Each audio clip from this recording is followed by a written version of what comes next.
டாரடிக் Jose அனைவருக்கும் இனிய வணக்கம். எல்லாரும் குரூப் 2 தேர்வை எழுதி முடிச்சுட்டு நமக்கு கட் ஆஃப் வருமா வராதா, நம்ம எவ்வளோ தான் படித்தோம், புத்தகத்துக்கு வெளியிலேருந்து கேள்விகள் போயிருக்கு அப்படின்ற ஒரு மனநிலையோடு என்ன செஞ்சுருப்போம் அப்படின்னா இருப்போம். இதுக்கப்புறம் நம்ம ப்ரிப்பேர் பண்ணவே வேண்டாம் அப்படின்ற ஒரு முடிவை சிலர் எடுத்திருப்பாங்க. அதாவது தமிழ் அப்படின்றத இங்கிலீஷில் சிலபஸ் கம்மி. இதே இது நம்ம தமிழ் அப்படின்னு எடுத்துக்கிட்டோம்னா நம்ம சிலபஸ் தலைப்புகள்லேருந்து புது புத்தகம் பழைய புத்தகம் மட்டும்தான் நம்ம கொஞ்சம் காலம் படிச்சுட்டு இருந்தோம். திடீர்னு என்ன பண்ணாங்கன்னா அறிமுகப்படுத்தப்பட்ட சிறப்பு தமிழ்லேருந்து என்ன செஞ்சாங்க அப்படின்னா கேள்விகள் எடுத்தாங்க. இது இல்லாமல் தேவிரா அப்படின்னு சொல்லக்கூடிய பகுதிகளிலேருந்து என்ன செஞ்சாங்க அப்படின்னா கேள்விகள் எடுக்க ஆரம்பிச்சிருக்காங்க. ஸோ இந்த ஒரு இதில் நல்லா படித்து ஸ்கூல் புக்கை ப்ரிப்பேர் பண்ணவங்களுக்கு ஒரு 85 to 90 கொஷின்ஸ் அப்படின்றது ஈஸியாக போட முடிகிற மாதிரி இருந்துச்சு. ஒரு 85 கேள்விகள் வரைவே அவங்களால போட முடியும். அதுக்கப்புறம் இருக்க கேள்விகள் எல்லாமே கொஞ்சம் தடுமாற்றம் அடையக்கூடிய கேள்விகளாக தான் இருந்தது. ஸோ நம்மளுடைய தயாரிப்பு அப்படின்றத இன்னுமே நம்ம சரிப்படுத்தணும் அப்படின்றத தான் நம்ம போகணும். ஏன்னா நம்ம போகக்கூடிய இலக்கு அப்படிங்கிறதுக்கான அந்த பயண நெடுகில் இருக்கக்கூடிய அந்த தூரம் அப்படின்றது அதிகம். நம்ம அதுக்காக உழைப்பும் அதிகமாக போட்டிருக்கோம். ஸோ அந்த உழைப்பில் நம்ம என்னென்ன சின்ன சின்ன கரெக்ஷன்ஸ் பண்ணணும் அப்படின்றத கண்டிப்பாக பார்த்தோம் அப்படின்னா நம்மளால் கண்டிப்பாக அடுத்த வரக்கூடிய எல்லா விஷயங்களையுமே நம்மளால் பண்ண முடியும். எப்படி ஒரு தச்சர் அப்படின்றவர் மரம் அறுக்கும் போது மட்டுமே அந்த கோடாரியை பதம் தீட்டாமல் அவருடைய கோடாரி எந்த நேரம் மரம் வந்தாலும் அறுப்பதற்கு தயாராக இருக்கிறது மாதிரி அவருடைய கோடாரியை கூர்மைப்படுத்தி வச்சுருந்தாதான் எதிர்வரக்கூடிய எந்த விஷயங்களாக இருந்தாலும் அவரால் சரியாக செய்ய முடியும். அதே மாதிரி இந்த போட்டித் தேர்வு களம் அப்படின்றது ஒரு போர்க்களம். இந்த போர்க்களத்துக்குள்ளே நம்ம இறங்கும் போது நம்மளோட வாழ்க்கை அப்படிங்கிறது கண்டிப்பாக அடுத்தடுத்த கட்டங்களை நோக்கி நம்ம போய்கிட்டே தான் இருக்கணும். ஸோ எந்த இடத்துலையும் நம்ம பின்வாங்கி என்ன செஞ்சிடக்கூடாது அப்படின்னா நின்றக்கூடாது. அந்த ஒரு முன் தயாரிப்போட பகுதி ஆள் இருந்து மட்டுமே இந்த தடவை குரூப் 2ல் ஒரு 37 கேள்விகள் வரைக்கும் என்ன செஞ்சுருந்தாங்க அப்படின்னா இடம்பெற்றிருந்தது. ஸோ அந்த பகுதி ஆளை நம்மளோட டார்கெட் ஜோஸ்லேருந்து நம்ம ஏற்கனவே ஒரு 50 தொடர்களுக்கான டெஸ்ட் சீரிஸ் நம்ம என்ன செஞ்சுருந்தோம் அப்படின்னா போட்டிருந்தோம். ஸோ அந்த பகுதி ஆ அப்படின்றது ப்ரிலிம்ஸ் ஆஸ்பெக்டில் மட்டும் இல்லாமல் அடுத்ததாக 2A எழுத போவாங்கல்ல அவங்க எல்லாருக்குமே அந்த பகுதி ஆளிருந்து 60 கேள்விகளும் ரீசனிங்லேருந்து ஒரு 40 கேள்விகளும் ஜிஎஸ்லேருந்து ஒரு 100 கேள்விகளும் இடம்பெற போகுது. ஸோ அந்த பகுதி ஆ அப்படின்னு சொல்லக்கூடிய அந்த இலக்கண பகுதி அப்படின்றது ரொம்பவே முக்கியத்துவம் வாய்ந்த பகுதியாக இருக்கிறதுனால ஸோ அதிலிருந்து இருக்கக்கூடிய தொடர் வகுப்புகள் நம்ம என்ன செய்ய போகிறோம் அப்படின்னா பார்க்க போகிறோம். இப்போது இன்றைக்கி நம்ம பார்க்கக்கூடிய டாபிக் பகுதி ஆல 10வது தலைப்பாக இருக்கக்கூடிய வேர்ச்சொல்லை தேர்வு செய்தல் அப்படிங்கிற பகுதியிலேருந்து பார்க்குறோம். முதல் கேள்வி, உன் என்ற வேர்ச்சொல்லினுடைய வினை எச்சம். வினை எச்சம் அப்படின்னா ஒரு வினை முற்று பெறாமல் இருக்கிறதா என்னது அப்படின்னா வினை எச்சம் அப்படின்னு சொல்லுவாங்க. ஒரு வினை முற்று பெறாமல் இருக்கணும்.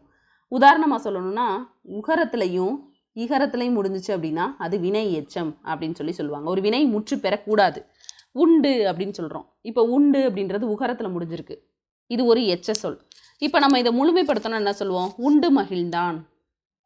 உண்டு மகிழ்ந்தான் அப்படின்னு சொல்கிறோம். ஸோ உண்டு மகிழ்ந்தான்ற இன்னொரு வினைச்சொல் இந்த எச்சத்தை நிறைவு செய்கிறதுனால இது ஒரு வினை எச்ச சொல். ஏன்னா இது உகரத்துலையும் என்ன செஞ்சுருக்குன்னா முடிஞ்சிருக்கு.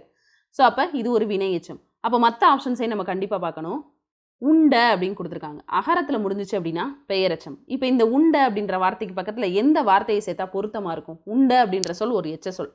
உண்ட பையன், உண்ட யானை, உண்ட மாடு அப்படின்னு ஒரு பெயர் சொல்ல தான் என்ன செய்வாங்க அப்படின்னா அதுக்கு பக்கத்தில் போடுவாங்க. ஸோ அகரத்தில் முடிகிற பெயர் அந்த எச்ச சொல்லை அடுத்து ஒரு பெயர் சொல் தான் அந்த வார்த்தையை நிறைவு செய்யும். ஸோ அப்போ இது பெயரெச்சம். உண்டது அப்படின்னு சொல்கிறாங்க. ஏதோ ஒன்று ஆடு மாடோ ஏதோ ஒன்று சாப்பிட்ருச்சு அப்படின்னு சொல்கிறது. ஸோ அப்போ ஏதோ ஒன்றை பற்றி மட்டும் தான் பேசுகிறாங்க. அப்போ ஒன்றன் பால் வினைமுற்று விகுதி. உண்டல் அல்விகுதியில் முடிஞ்சிச்சுனால இது என்னது? தொழில் பெயர். அப்போ இங்கே நம்மக்கிட்ட கேட்டிருக்கிறது வினை எச்சம். அப்போ ஆப்ஷன் பி உண்டு. படி என்ற வேர் சொல்லுக்குரிய மிக சரியான வினையால் அணையும் பெயரை தேர்வு செய்க அப்படின்னு சொல்லியிருக்காங்க. இந்த வினையால் அணையும் பெயர் அப்படின்னு சொல்லக்கூடியது எப்படி சொல்லுவாங்க அப்படின்னா பொதுவாக படித்தவரை, படித்தவனை, படித்தவர், விளையாடியவர் அப்படின்னு அந்த வினையை செய்தவரை என்ன செய்யும் அப்படின்னா குறிக்கும். வினையை செய்தவரை குறிக்கிறதா என்னது அப்படின்னா வினையால் அணையும் பெயர். படித்தார் அப்படின்றாங்க. படித்தார், அவர் படித்தார். அப்போ படித்தார் அப்படின்னு சொன்னால் ஒரு பெண்ணையும் என்ன சொல்லலாம் அப்படின்னா படித்தார்னு சொல்லுவாங்க. சரிங்களா? அப்போ இது பலர்பால் வினைமுற்று விகுதி. படிக்கின்றாள், இந்த கிறு கின்று ஆனின்று அப்படின்னு வந்துச்சுனாலே அது நிகழ்கால இடைநிலையை குறிக்கக்கூடிய ஒரு விஷயம். அப்போ அந்த காலத்தை அது குறிக்குது, நிகழ்காலம். படிக்கின்றாள் பெண்பால் வினைமுற்று விகுதி அப்படின்னு சொல்லுவோம். படித்து முடித்தான். இங்கே படித்து அப்படின்னு சொல்லும் போது இது உகரத்தில் முடிஞ்சிருக்கு. அப்போ ஒரு எச்ச சொல். இதை முடித்தான் அப்படின்ற ஒரு வினைச்சொல் நிறைவு செய்யுது. அப்போ இது வினை எச்சம். அப்போ கேள்வி என்ன கேட்டிருக்காங்க? வினையால் அணையும் பெயரை தேர்வு செய்கன்னு கொடுத்துருக்காங்க. அப்போ படித்தவனை, படித்தவனை கூப்பிடுங்கப்பா அப்படின்னு சொல்கிறாங்கல்ல, அந்த வினைக்கு உரியவனை கூப்பிட்றதா என்னது அப்படின்னா வினையால் அணையும் பெயர். Option D. அடுத்ததான் கீழ்கண்ட சொல்லினுடைய வேர் சொல்லை எழுதுகன்னு கொடுத்துருக்காங்க. பயின்றான் அப்படின்னு கொடுத்துருக்காங்க. ஆண்பால் வினைமுற்று விகுதி. இதோட வேர் சொல் என்ன? எப்போவுமே ஒரு வேர் சொல் அப்படின்றது ஒரு பகுதி அல்லது ஒரு கட்டளை சொல்லாக தான் என்ன செய்யும் அப்படின்னா அமையும். அப்போ இதோட வேர் சொல் என்ன அப்படின்னா பயில், படிப்பா அப்படின்னு சொல்லக்கூடிய ஒரு கட்டளை சொல். இது ஒரு வேர் சொல், இது ஒரு பகாபதமாக மட்டும்தான் அமையும். இதை இதுக்கப்புறமா பிரிக்க முடியாது. அப்படி இருக்கக்கூடிய சொல் தான் என்னது அப்படின்னா வேர் சொல். அதோட வேர் எங்கே ஆரம்பிக்குது அப்படின்னு சொல்லி தெரிஞ்சுக்கிறது. இப்போ பயின்ற அப்படின்னு கொடுத்துருக்காங்க. இது அகரத்தில் முடிஞ்சிருக்கு. இது ஒரு எச்ச சொல். இதுக்கு பக்கத்தில் என்ன வந்து அதை நிறைவு செய்யும்? படித்த பையன் சொல்லுவாங்க. ஸோ பயின்ற பையன் அல்லது பயின்ற மாணவன், பயின்ற நூல் அப்படின்னு ஒரு பெயர் சொல் தான் வந்து நிறைவு செய்யும். அப்போ இது பெயரெச்சம். பயின்றனன் அப்படின்னு சொல்கிறாங்க. பயின்றனன் அப்படின்னு சொல்கிறாங்க. அந்த விஷயத்தை அது ஏற்கனவே படித்தவன் இதாவது படிக்கின்றவன் அப்படின்றதும் பயின்றான் அப்படின்றதும் பயின்றனன் அப்படின்னு சொல்லக்கூடியதுக்கும் வித்தியாசம் இருக்குது. பயில்கிறான் அப்படின்னா இனிமே, அதாவது இப்போ படிச்சுக்கிட்டு இருக்கான், பயில்கிறான். இது நிகழ்காலத்தில் கிறு கின்று ஆணின்றில் முடியக்கூடியது. அப்போ பயில் அப்படிங்கிறது தான் அதனுடைய வேர்ச்சொல். அடுத்து வேர்ச்சொல்லை தெரிவு செய்க. உரைத்தான் அப்படின்றாங்க. உரைத்தான் அப்படின்னு சொல்லும் போது இதனுடைய வேர்ச்சொல் என்ன அப்படின்னா உரை. உரைத்தாள் அப்படின்னா பெண்பால் வினைமுற்று விகுதி. உரைத்த அப்படின்னு சொல்கிறாங்க. உரைத்த செய்தி அப்படின்னு சொல்லுவோம். அப்போ இது அகரத்தில் முடிஞ்சிருக்கு. இதுக்கு பக்கத்தில் ஒரு பெயர் சொல் வந்து நிறைவு செய்யும். அப்போ இது பெயரெச்சம். உரைத்து அப்படின்னு சொல்கிறாங்க. உரைத்து முடித்தான். அப்போ இது உகரத்தில் முடிஞ்சிருக்கு. இதுக்கு பக்கத்தில் இன்னொரு வினைச்சொல் வந்து இதை நிறைவு செய்யும். அப்போ இது வினையச்சம். அவங்க நம்மகிட்ட கேட்டிருக்கிறது வேர்ச்சொல். அப்போ ஆப்ஷன் டி. அடுத்து வேர்ச்சொல்லை தேர்வு செய்க. சென்றனர் அப்படின்னு சொல்கிறாங்க. சென்றனர் அப்படின்னு சொல்கிறதுனுடைய வேர்ச்சொல் என்ன அப்படின்னா செல். ஏன்னா இது ஒரு கட்டளை சொல், இது ஒரு பகாபதம். இதை இதுக்கு மேலே என்ன செய்ய முடியாது அப்படின்னா மேலும் பிரிக்க முடியாது. இப்போ இங்கே எடுத்துக்கிட்டோன்னா இயரில் முடிஞ்சு அப்படின்னால இது வியங்கோல் வினைமுற்று விகுதி. இதுவும் ஒரு கட்டளை பொருளில் கிட்டத்தட்ட விளைவு, வேண்டுதல் அந்த மாதிரி பொருள் எல்லாம் என்ன செய்யும் அப்படின்னா அந்த வியங்கோல் வினைமுற்று வரும். சென்ற அப்படின்னு சொன்னால் அகரத்தில் முடியும் போது அது பெயரெச்சம். சென்று உகரத்தில் முடியுது. இப்போ சென்ற பையன் அப்படின்னு சொல்லுவோம். சென்ற பையன் அல்லது சென்ற வாகனம், இது ஒரு பெயர்ச்சொல் வந்து நிறைவு செய்யும். அப்போ இது பெயரெச்சம். இங்கே என்ன சொல்லுவோம் அப்படின்னா இது உகரத்தில் முடிஞ்சிருக்கு. சென்று வந்தான். சென்று வந்தான். பயின்று வந்தான். இது உகரத்தில் முடிஞ்சிருக்கு. வந்தான், போனான், சென்றான் அந்த மாதிரி வினைச்சொல் தான் வந்து நிறைவு செய்யும் போது இது வினையச்சம். அப்போ அதனுடைய வேர்ச்சொல் செல் அப்படின்றது தான் இதனுடைய வேர்ச்சொல். இது ஒரு வேர்ச்சொல், இது இதுக்கு மேலே பிரிக்க முடியாது. இது ஒரு பகாபதம் செல் அப்படின்றது. அடுத்து நட என்ற வேர்ச்சொல்லினுடைய தொழில் பெயர் காண்க. நட அப்படின்றாங்க. கட்டளை சொல், வேர்ச்சொல், பகாபதம். இதுக்கு மேலே அதை பிரிக்க முடியாது. அதான் ஒரு வேர்ச்சொல். சரி, அவங்க என்ன கேட்டிருக்காங்க? தொழில் பெயர் கேட்டிருக்காங்க. கொடுத்துருக்க முதல் ஆப்ஷன் என்ன இருக்குது? நடந்து அப்படின்னு உகரத்தில் முடிஞ்சிருக்கு. வந்தான் அப்படின்ற இன்னொரு வினைச்சொல் தான் இதை வந்து நிறைவு செய்யும். அப்போ இது வினையச்சம். நடந்தது ஒன்றன்பால் வினைமுற்று விகுதி. நடத்தல் அல்விகுதியில் முடிஞ்சால் அது தொழில் பெயர். நடத்தல் அப்படின்னு சொல்லி அல்தல், அம்மை, கை அப்படின்னு சொல்லக்கூடிய விகுதிகள் பெற்று வரக்கூடியது தொழில் பெயர். நடந்த அப்படின்னு சொல்கிறாங்க. நடந்த செய்தி, நடந்த நாடகம் இந்த மாதிரிலாம் சொல்லும்போது இது அகரத்தில் முடிஞ்சு ஒரு பெயர்ச்சொல் வந்து நிறைவு செஞ்சால் அது பெயரெச்சம். அடுத்து வேர்ச்சொல்லினுடைய வினைமுற்றை தேர்வு செய்க. வினைமுற்றுனா ஒரு வினை நடைபெற்று முடிஞ்சிருக்கணும். நட அப்படின்றதனுடைய வேர்ச்சொல். அப்போ வினைமுற்று என்னது? நடந்தான். நடந்த அப்படின்னா அகரத்தில் முடிஞ்சிருக்கு. நடந்த நாடகம்னு தான் நிறைவு செய்யும். அப்போ இது பெயரெச்சம். நடந்தது அதே தான் ஒன்றன்பால் வினைமுற்று விகுதி. நடத்தல் அல்விகுதியில் முடிஞ்சால் தொழில் பெயர். அப்போ வேர்ச்சொல்லை கொடுத்து வினைமுற்று என்ன செஞ்சுருக்காங்க அப்படின்னா தேர்வு செய்ய சொல்லியிருக்காங்க. இங்கே வேர்ச்சொல்லை கொடுத்து தொழில் பெயர் தேர்வு செய்ய சொல்லியிருக்காங்க. அடுத்து வேர்ச்சொல்லின் தொழில் பெயர் காண்க. கான் அப்படின்னு சொல்கிறாங்க. கான் கான் அப்படின்றத இதுக்கு மேலே பிரிக்க முடியாது. இது ஒரு பகாபதம், இது ஒரு கட்டளை சொல். அப்போ கண்டிப்பாக இதுதான் வேர்ச்சொல். இதனோட தொழில் பெயர் என்ன? காண்தல், காணல். இது ரெண்டுக்குமே நமக்கு என்ன செய்யணும் அப்படின்னா வித்தியாசம் தெரியணும். இதை நம்ம பிரித்தோன்னா எப்படி பிரியும்? கான் கூட்டல் அல் அப்படின்னு பிரியும். இதை பிரிச்சோன்னா எப்படி பிரியும்? கான் கூட்டல் தல் அப்படின்னு இதை பிரிக்கலாம். இத்து கூட்டல் அல் அப்படின்னு பிரிக்கலாம். இது ஒரு நெடிய தொடர் அமைப்பு கொண்டது. இது கான் கூட்டல் அல்லுன்னு முடியக்கூடியது. அப்போ இதனுடைய வேர்ச்சொல் எதை நம்ம தேர்வு செய்யணும் அப்படின்னு சொன்னால் காணலை தான் என்ன செய்யணும் அப்படின்னா தேர்வு செய்யணும். அடுத்ததா காண்பவன் அப்படின்னு கொடுத்துருக்காங்க.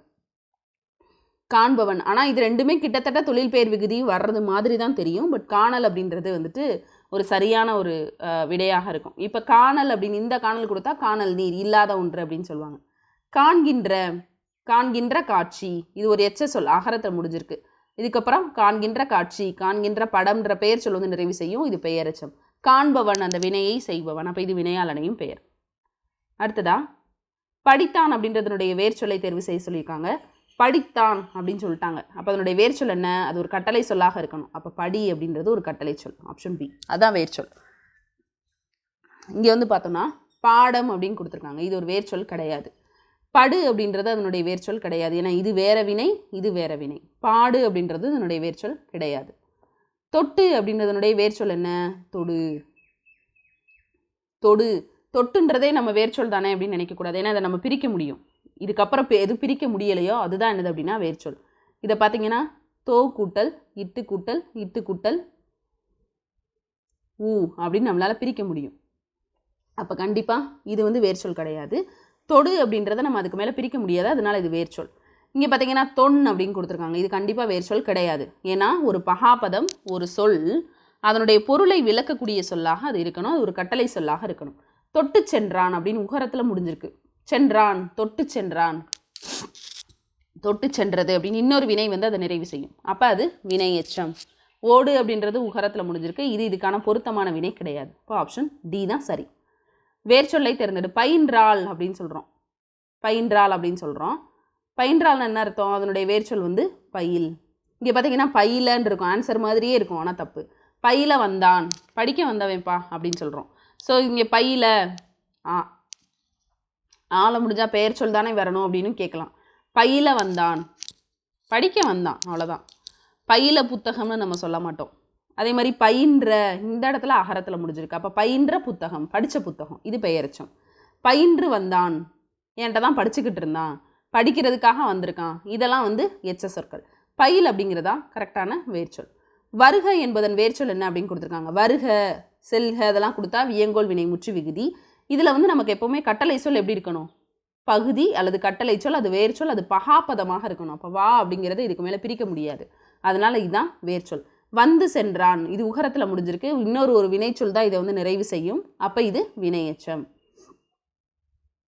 தனி என்னும் வேர்ச்சொல்லினுடைய வினை முற்றை கண்டறி. தனி அப்படின்னு கொடுத்துட்டாங்க. தனிதல் அப்படின்னா அல்விகுதியில் முடிஞ்சிருக்கு, அது தொழில் பெயர்.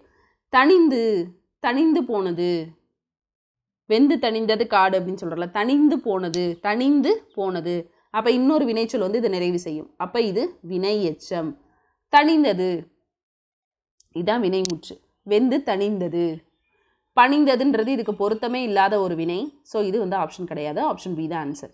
வேர்ச்சொல்லிலிருந்து தொழில் பெயரை கண்டறிக அப்படின்னு கொடுத்துருக்காங்க. வேர்ச்சொல் என்ன? கட்டு. கட்டி, கட்டி முடித்தான், இகரத்தில் முடிஞ்சிருக்கு. கட்டி முடித்தான் அப்படின்ற இன்னொரு வினைச்சொல் வந்து இதை நிறைவு செய்யும். அப்போ இது வினை எச்சம். கட்டினான், அந்த வினையை செய்தான். கட்டினான், ஆண்பால் வினை முற்று. கரிகாலன் கல்லணையை கட்டினான். கட்டுதல் அப்படின்றது தொழில் பெயர். அவர் அந்த தொழிலை செஞ்சுருக்காரு. கட்டிய கட்டடம் அப்படின்னு சொல்லுவோம். இது அகரத்தில் முடிஞ்சிருக்கு. இது கட்டிய கட்டடம், கட்டிய நூலகம் அப்படின்லாம் சொல்லுவோம். ஸோ பெயர்ச்சொல் வந்து நிறைவு செய்கிறதுனால அது பெயரெச்சம். அடுத்து வேர்ச்சொல்லிலிருந்து வினை முற்றை உருவாக்குக அப்படின்னு கொடுத்துருக்காங்க. பெரு அப்படின்ற வேர்ச்சொல்லிலிருந்து வினைமுற்று என்னது அப்படின்னா பெற்றாள். இது என்ன வினைமுற்றுன்னு கேட்டாங்கன்னா பெண்பால் வினைமுற்று.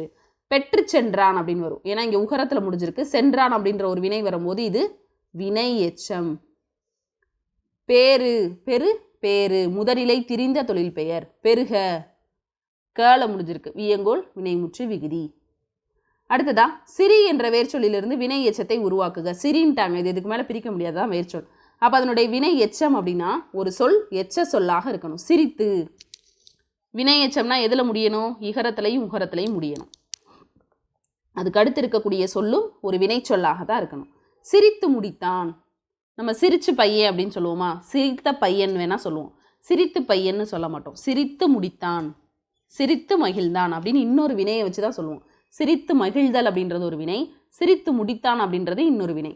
ஸோ அப்போ இன்னொரு வினைச்சொல் வந்து நிறைவு செய்கிறதுனால ஆப்ஷன் ஏ தான் என்னது அப்படின்னா வினை எச்சம். இங்கே நம்ம சிரித்தன்னு கொடுத்துருக்காங்க. சிரித்த பையன் அல்லது சிரித்த குழந்தை அப்படின்னு ஒரு பெயர்ச்சொல் வச்சு நிறைவு செய்கிறதுனாலையும் இது அகரத்தில் முடிஞ்சிருக்கு. இது பெயரெச்சம். சிரித்தல் அப்படின்னு சொல்கிறாங்க. அப்போ இது தொழில் பெயர். உன் என்ற வேர்ச்சொல்லினுடைய வினையெச்ச வடிவம் தருக அப்படின்னு கொடுத்துருக்காங்க. அவங்களே சொல்லிட்டாங்க உன் தான் வினையெச்சம், வேர்ச்சொல்னு சொல்லிட்டாங்க. நமக்கு தெரியும் வினையெச்சம்னா இகரத்துலையும் உகரத்துலையும் முடியணும். உண்ட அப்படின்னா அகரத்தில் முடிஞ்சிருக்கு. உண்ட குழந்தை, சாப்பிட்ட குழந்தை, உண்ட மாணவன், அந்த மாதிரிலாம் சொல்லுவோம். ஸோ இது அகரத்தில் முடிஞ்சிருக்கு. இதை ஒரு பெயர்ச்சொல் நிறைவு செய்கிறதுனால ஆப்ஷன் பி வந்து ஒரு பெயரெச்சம். ஆப்ஷன் ஏ என்னது அப்படின்னா எப்படி சொல்கிறது? ஆண்பால் வினைமுற்று விகுதி. ஏன்னா உண்டான், அந்த வினையை செய்தவன் ஒரு ஆண் அப்படின்னு சொல்லிட்டாங்க. உண்ணுதல் அப்படின்றது தொழில் பெயர். நம்மகிட்ட கேட்டிருக்கிறது என்ன வடிவம்? வினை எச்ச வடிவம். இப்போ உண்டு அப்படின்னு சொல்கிறாங்க, இகரத்துலையும் உகரத்துலையும் முடிஞ்சிருக்கு. ஸோ ஃபஸ்ட்டு கண்டிஷன் அப்ளை ஆயிடுச்சு. இதை நம்ம எப்படி சொல்லுவோம்? உண்டு மகிழ்ந்தான், சாப்பிட்டு சந்தோஷமாக இருந்தேன். அப்போ ஒரு வினை சொல்லை இன்னும், அதாவது ஒரு வினை ஒரு எச்ச சொல்லை இன்னொரு வினைச்சொல் வந்து நிறைவு செய்கிறதுக்கு பேர் ஆப்ஷன் டி வினை எச்ச வடிவம். அடுத்து வேர்ச்சொல்லை கண்டறிக. வாழ்க்கை அப்படின்னு கொடுத்துட்டாங்க. வாழ்க்கை, அல்தல் அம்மை கை தொழில் பெயர். அப்போ நம்ம கொடுத்துருக்க ஸ்டேட்மெண்ட் தொழில் பெயர் ஸ்டேட்மெண்ட். அதுலேருந்து நம்மகிட்ட என்ன கேட்டிருக்காங்க? வேர்ச்சொல் கண்டுபிடிக்கன்னு கேட்டிருக்காங்க. வேர்ச்சொல் எப்போவுமே ஒரு பகுதி, ஒரு கட்டளை சொல்லாக தான் இருக்கணும். அப்போ வாழ் அப்படின்றது ஒரு பகுதி, இதை இதுக்கு மேலே பிரிக்கவே முடியாது. வாழு, அதே சொல்கிறாங்களா, வாழு வாழ விடு அப்படின்றாங்களா, ஒரு கட்டளை சொல். அடுத்து வாழ்க, க இயரில் முடிஞ்சுன்னா வியங்கோல் வினைமுற்று விகுதி. அடுத்து வேர்ச்சொல் தூய்ப்பது, முத்தமிழ் தூய்ப்பதால் முச்சங்கம் கண்டதால் அப்படின்னு சொல்லுவாங்க. தூய்ப்பது அப்படின்றது அப்போ தூய், பொருந்துறது, அந்த மாதிரி பொருள் தரக்கூடியது தூய் அப்படின்னு சொல்கிறது. தூய்த்த அப்படின்னா அகரம் பெயரெச்சம். தூய்த்து அப்படின்னா இகரம் உகரம் வினையெச்சம். தூய்ப்பதால், செய்வதால், மேவலால் அப்படின்லாம் சொல்கிறது. அடுத்து வேர்ச்சொல்லை தேர்வு செய்க. பயின்றால், பயின்றால் அப்படின்னு சொல்லிட்டாங்க. அப்போ இது பெண்பால் வினைமுற்று விகுதி. இதுலேருந்து நம்மக்கிட்ட வேர்ச்சொல் கேட்டிருக்காங்க. வேர்ச்சொல் எப்போவுமே என்ன செய்யாது அப்படின்னா எந்த விதமான விகுதிகளையும் காட்டாது. அது ஒரு பகுதி சொல், அது ஒரு கட்டளை சொல், அது ஒரு ஏவலாக தான் முடியும். எந்த விதமான வினைமுற்று சொற்களையும் கொண்டு முடியாது. அப்போ பயில் அப்படிங்கிறது ஒரு கட்டளை சொல். இங்கே பார்த்தீங்கன்னா பயின்ற, பயின்ற புத்தகம், பயின்று வந்தான். அப்போ இது வினையெச்சம், இது பெயரெச்சம். பயில் அப்படின்றது ஒரு கட்டளை சொல், ஒரு வேர்ச்சொல். அதை அதுக்கு மேலே பிரிக்க முடியாது. நடத்தல் அப்படின்னு சொல்லியிருக்காங்க. இந்த நடத்தல் அப்படின்றதனுடைய வேர்ச்சொல்லை கண்டறி அப்படின்னு கொடுத்துருக்காங்க. நட, வேர்ச்சொல் என்ன? நட. இது நடத்தல் அப்படின்றது தொழில் பெயர். நடந்த நாடகம் அகரத்தில் முடிஞ்சிருக்கு, பெயரெச்சம். நடக்க கூறினார், நடக்கும்படி டாக்டர் சொன்னார்ப்பா அப்படின்னு சொன்னாங்க. நடந்து அப்படின்னா வினை எச்சம், ஏன்னா இது உகரத்தில் முடிஞ்சிருக்கு. நடந்து வந்தான் அப்படின்னு இன்னொரு வினைச்சொல் வந்து அதை நிறைவு செய்யும். அடுத்ததான் போட்டேன் அப்படின்றதனுடைய வேர்ச்சொல்லை கண்டறி. போட்டேன் அப்படின்றதனுடைய வேர்ச்சொல் என்ன? போடு, போடு. போட்டு அப்படின்னு இகரத்தில் உகரத்தில் முடிஞ்சா அது வினை எச்சம். போட்ட, போட்ட சட்டை, போட்டன்றது அகரத்தில் முடிஞ்சிருக்கு. சட்டைன்ற பெயர் சொல் வந்து நிறைவு செய்யும் போது அது வந்து பெயரெச்சம். போடுதல் அப்படின்னு அல்லில் முடிஞ்சுன்னா அது தொழில் பெயர். ஓடு என்ற வேர்ச்சொல்லினுடைய வினை முற்று. ஓடினான், ஓடி சென்றான் அப்படின்னு சொல்கிறோம். இகரத்தில் உகரத்தில் முடிஞ்சா வினையெச்சம். அது இப்போ ஓடி சென்றான் அப்படின்னு இன்னொரு வினைச்சொல் வந்து நிறைவு செய்யுது. அப்போ கன்ஃபார்மாக இது வினையெச்சம். ஓடிய பையன், ஓடிய பையன் அல்லது ஓடிய பாம்பு, இது அகரத்தில் முடிஞ்சிருக்கு. இதை ஒரு பெயர் சொல் வந்து நிறைவு செய்யும் போது இது பெயரெச்சம். ஓடுதல், இதில் தான் இல்லையே, நம்ம எப்படி செகண்ட் இதை வந்து நம்ம கன்ஃபார்ம் பண்ணுறதுன்னா நீங்களா ஒரு ஸ்டேட்மெண்ட் கொடுத்துருந்தாங்கன்னா அதை சொல்லி பார்க்கணும். இப்போ எப்படி சொல்கிறாங்கன்னா ஓடி வந்தான் அப்படின்னு தான் நம்ம சொல்ல முடியும்.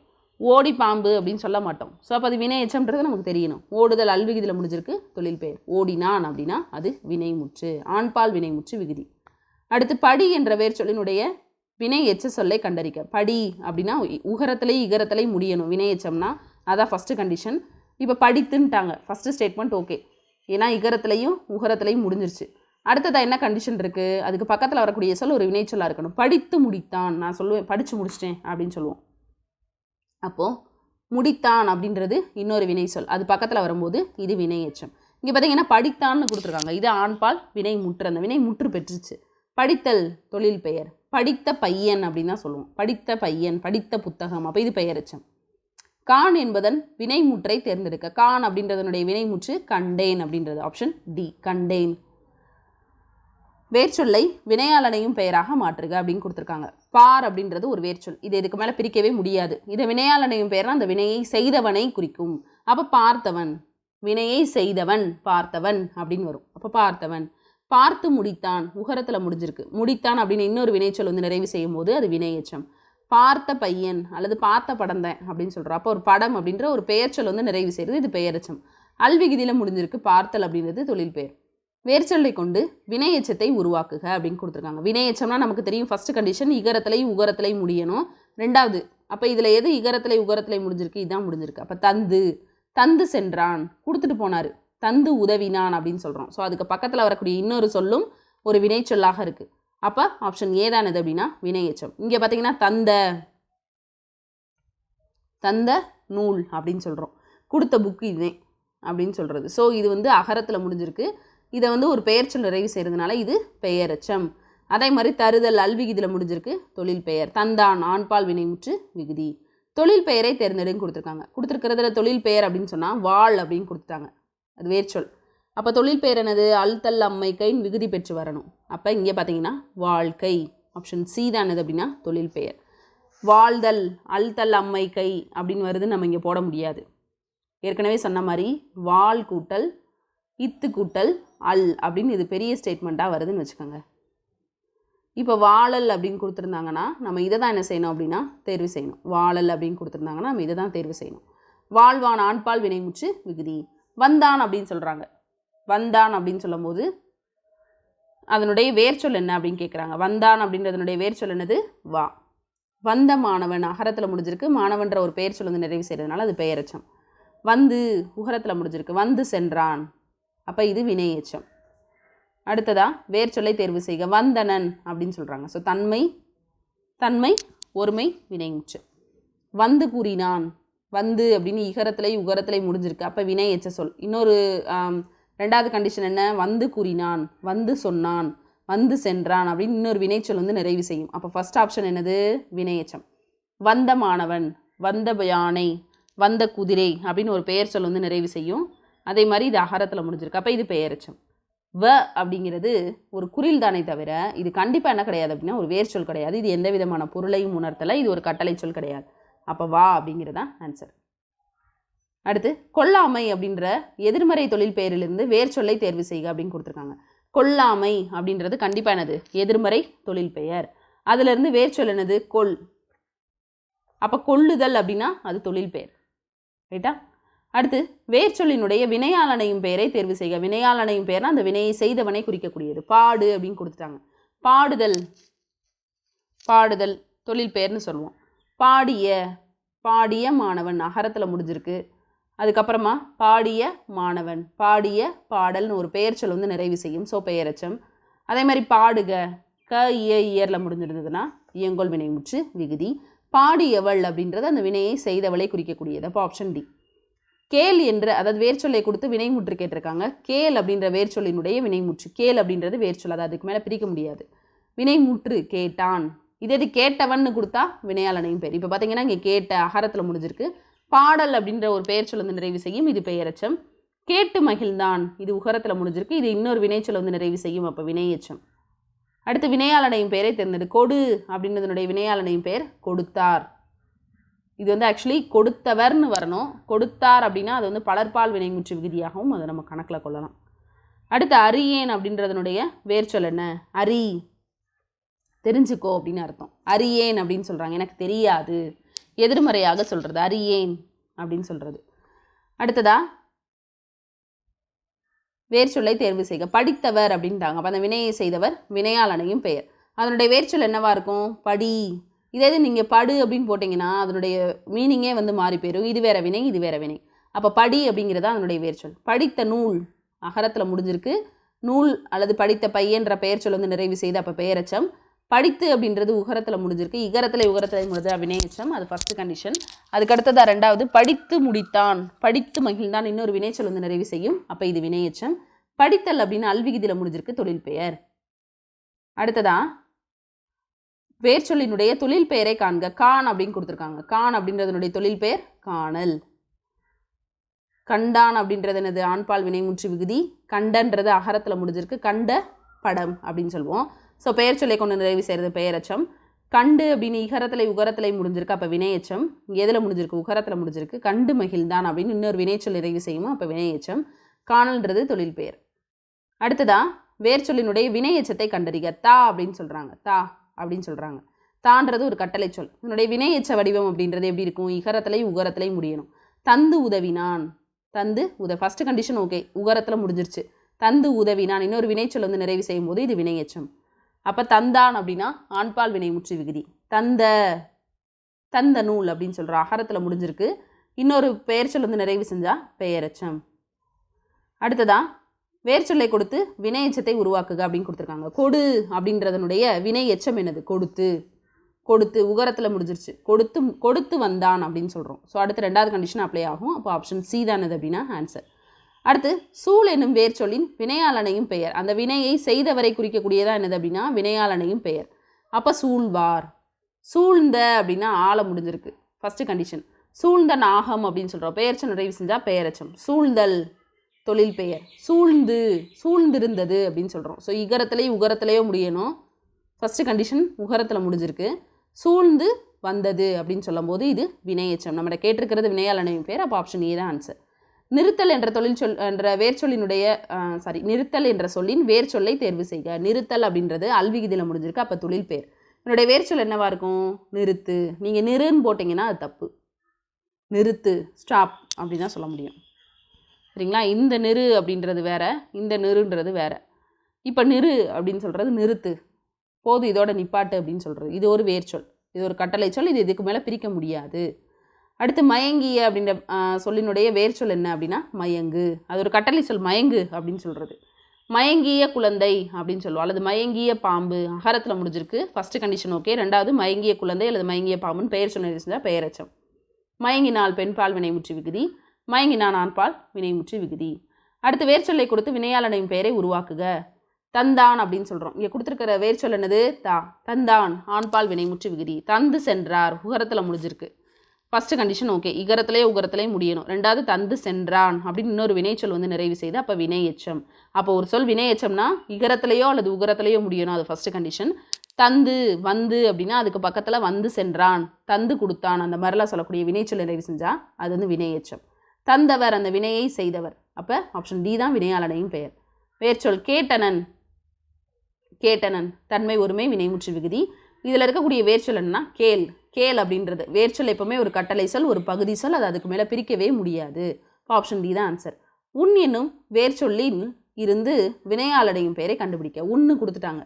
உண்டவர் அல்லது உண்டவன் அப்படின்னு சொல்கிறது தான் அந்த வினையை செய்தவனை குறிக்கக்கூடியது வினையாளனையும் பெயர். இப்போ உண்ட எப்படி சொல்கிறது? உண்ட உணவு. இது அகரத்தில் முடிஞ்சிருக்கு. First condition okay. பெயரச்சத்தில் அகரத்தில் முடியணும். அதான் ஃபஸ்ட்டு கண்டிஷன். ரெண்டாவது உண்ட உணவு அப்படின்னு பெயர் சொல்லை கொண்டு நிறைவு செஞ்சிருக்கு. அப்போ இது பெயரச்சம். உண்டு மகிழ்ந்தான் உகரத்தில் முடிஞ்சிருக்கு. மகிழ்ந்தான் அப்படின்ற இன்னொரு வினைச்சொல் நிறைவு செய்கிறது வினையச்சம். அடுத்து சிரி அப்படின்னு சொல்லக்கூடியதனுடைய வினையாளனையும் பெயர் வடிவம் கொடுத்துருக்காங்க. சிரினா சிரித்தவள். சிரித்தல் அப்படின்னா தொழில் பெயர். சிரித்து உகரத்தில் முடிஞ்சிருக்கு. சிரித்து முடித்தான். அப்போ இது வினையச்சம். சிரித்த குழந்தை அகரத்தில் முடிஞ்சிருக்கு. பெயர்ச்சொல் நிறைவு செய்கிறதுனால பெயரச்சம். அடுத்ததான் பின்வரும் வேர்ச்சொல்லுக்குரிய வினை முற்று. தந்த தான்னு கொடுத்துட்டாங்க. அதனுடைய வினை முற்று தான் கேட்குறாங்க. தருகின்றனர். இதே இது தந்தவர் அப்படின்னா அது வினையாளனையும் பெயர். தந்த நூல் அப்படின்னா அகரத்தில் முடிஞ்சிருக்கு. அப்போ பெயரச்சம். நூல் அப்படின்ற பெயர்ச்சொல் நிறைவு செய்கிறது பெயரச்சம். தந்து இகரத்தில் உகரத்தில் முடிஞ்சா வினையச்சம். தந்து மகிழ்ந்தான் அப்படின்னு இன்னொரு வினைச்சொல் நிறைவு செஞ்சால் அது வினையச்சம். தருகுவேன் என்பதனுடைய வேர்ச்சொல் என்ன அப்படின்னா தா. தருகுவேன் அப்படின்றதனுடைய வேர்ச்சொல் தா. இதோட என்ன செஞ்சு கொடுத்துருக்காங்க அப்படின்னா பார்ட் ஏல இருக்கக்கூடிய 10வது டாப்பிக்கான வேர்ச்சொல்லை கொடுத்து வினை முற்று 10, 11 அது ரெண்டுமே வேர்ச்சொல்லை தேர்வு செய்க. வேர்ச்சொல்லை கொடுத்து வினை முற்று, வினையச்சம், வினையாளனையும் பெயர், தொழில் பெயர் உருவாக்கல் அப்படிங்கிறத வந்து நம்ம இந்த வீடியோவில் கொடுத்துருக்கோம். ஸோ இன்னொரு வீடியோவில் நம்ம அடுத்து சந்திப்போம். நன்றி.